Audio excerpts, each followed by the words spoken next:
This is KYC News. I respectfully request that you stay with me. As a January 6th investigation aims to defend democracy, Trump-allied candidates pose a threat.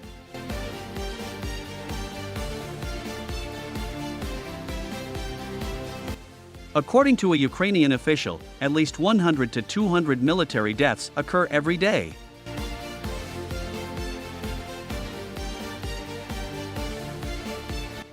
In a ground operation in Syria, the U.S. claims to have taken a key ISIS leader. As a January 6th investigation aims to defend democracy, Trump-allied candidates pose a threat. The House committee on the 6th of January planned to release bombshell new evidence about Donald Trump's attempt to rig the 2016 presidential election on Thursday. But he and his followers are unconcerned. They're already planning for the next one, putting the panel's duty of preserving American democracy in jeopardy. Republican candidates around the country are competing and winning primaries based on Trump's false claim that he is the rightful president.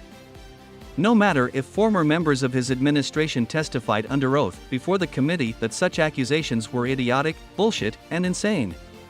The persisting force of Trump's authoritarian appeal encompasses both the necessity of the House Select Committee and why, even if it concludes its inquiry with a historic denunciation of the ex-president, it may fail.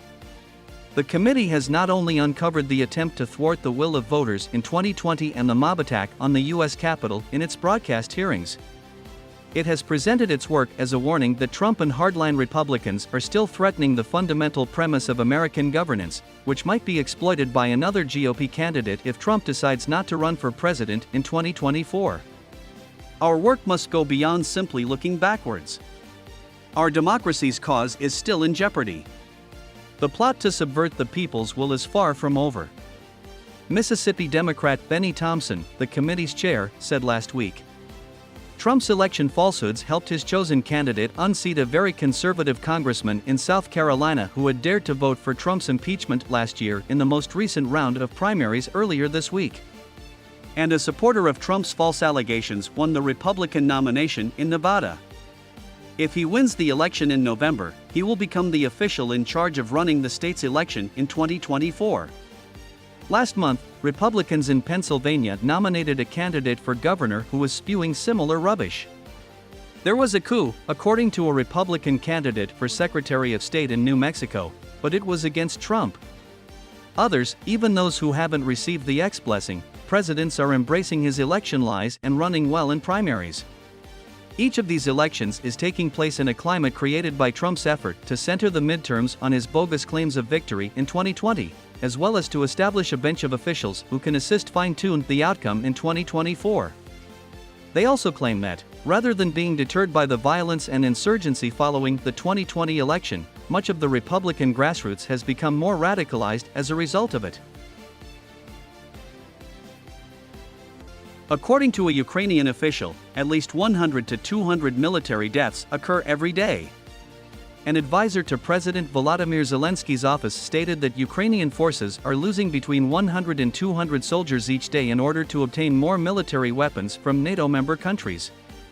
Mykhailo Podolyak, a senior Ukrainian presidential assistant, revealed the information to the BBC last week.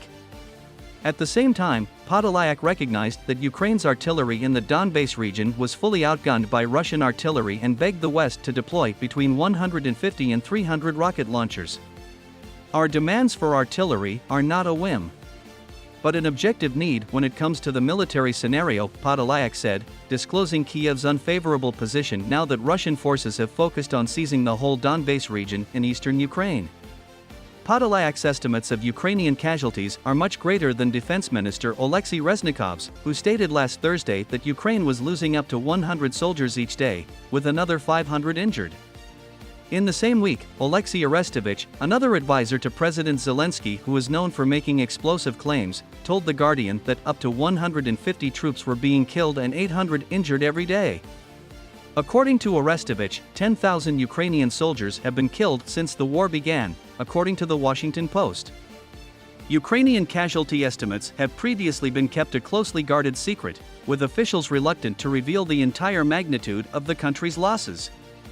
Ukraine, on the other hand, has continued to publish daily totals of estimated Russian casualties, which are almost definitely exaggerated for propaganda purposes.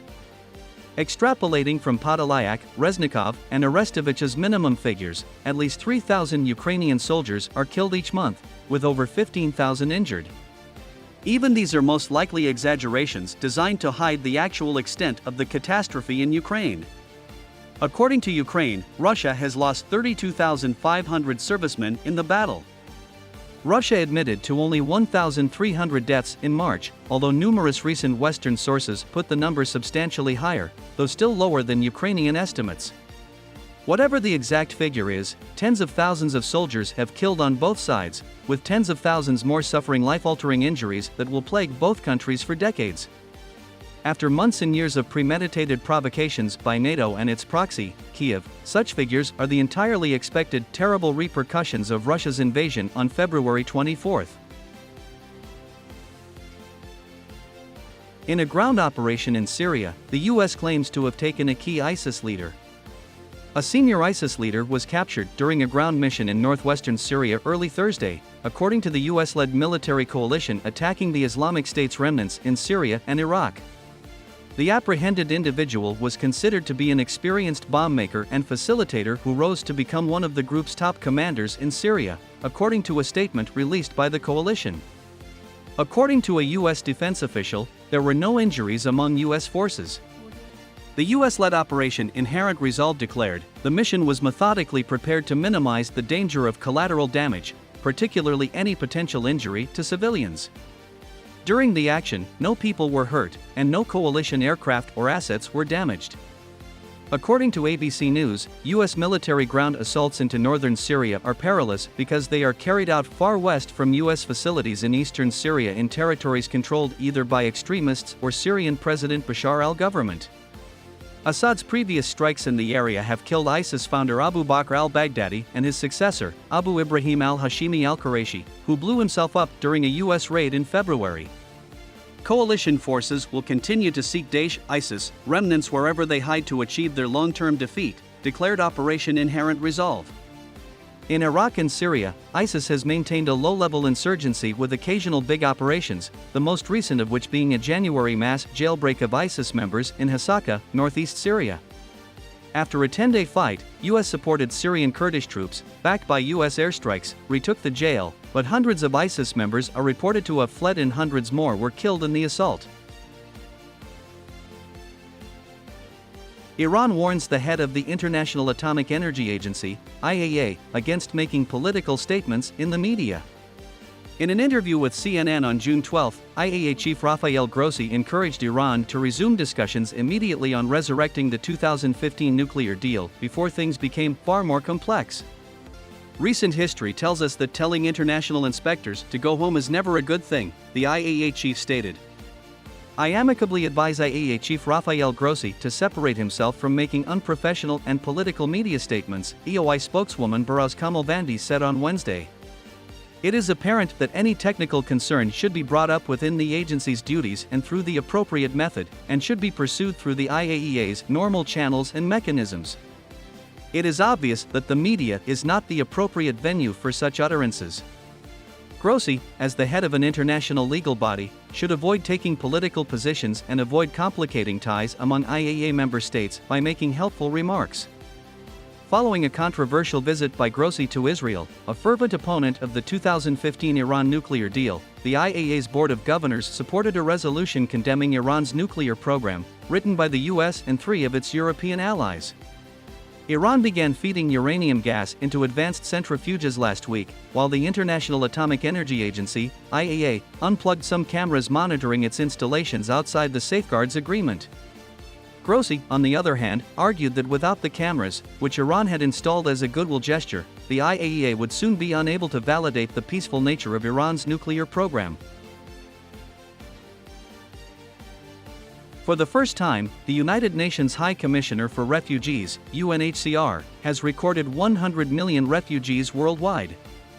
According to the German news agency, dpa, the UN Refugee Agency has tallied 100 million people forced to escape their homes around the world, the biggest number of displaced persons since World War II. The UN Refugee Agency, UNHCR, noted in its Global Trends report released on Thursday that the displacement of people from Ukraine was the worst and fastest-growing refugee crisis since its founding in 1951.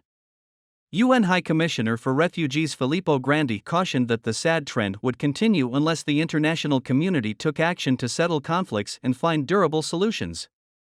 The research looks ahead to 2021, but includes the current refugee figure to emphasize the conflict in Ukraine's severe implications. By the end of 2021, the UNHCR had counted 89.3 million persons displaced by conflict, violence, persecution, and human rights violations, up 8% from the previous year. The number of individuals fleeing their houses has been increasing for years, with more than double the amount fleeing their homes in late 2021 compared to 10 years ago. Thank you for your time and consideration. Please join our channel as a subscriber.